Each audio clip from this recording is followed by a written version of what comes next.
وذر الذين اتخذوا دينهم لعبا ولهوا وغرتهم الحياة الدنيا وذكر به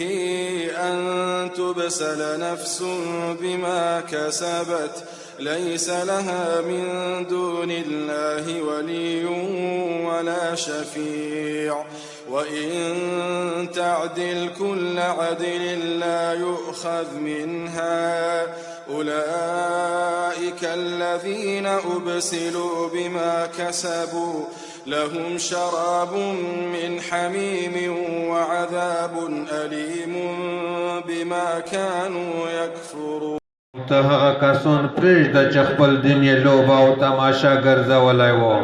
او دوی دنیایي ژوند دوکه کړې غولولې وي او ته په دې قرآن کریم سره نصیحت کوه چې کوم نفس د خپل کړلې عملونو په سبب هلاک نه کړی شي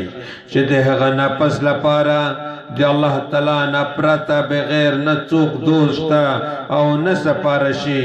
او کدا نفس فدیه ورکړي هر قسمه فدیه نو دا به د هغه نه قبول نه کړی شي. دا هغه کسان دي چې د خپل کړلې عملونو په سبب هلاک کړل شوي دي. د دې دپاره ډېرې ګرمۍ او بد شل دي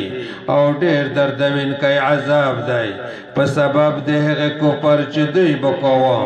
قل أندعو من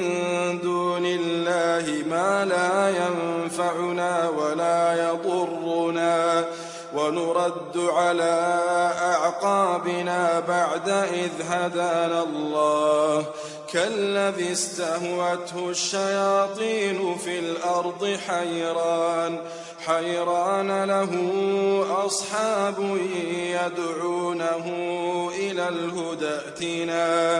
قل إن هدى الله هو الهدى وأمرنا لنسلم لرب العالمين. تو ورته ووایه آیا موږ د الله تعالی نه سوا د هغې شي عبادت وکړو چې موږ ته هغه شی نه فایده رسولی شي او نه موږ ته ضرر رسولی شي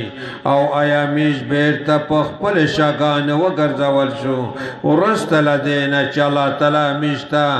نیغه لار وښودله د هغه کس په شان چې هغه شیطان په مځکه کې ژورې کندې ته بوولی وي چې حیران وي د هغه څه خاص ملګري وي چې دا نیغې سیده لارې ته رابولي چې موږ ته روشه. ته ورته ووایه بېشکه د الله تعالی هدایت هم هغه اصل هدایت دی او موږ ته حکم کړل شوی دی چې د رب العالمین اطاعت کوونکي شو.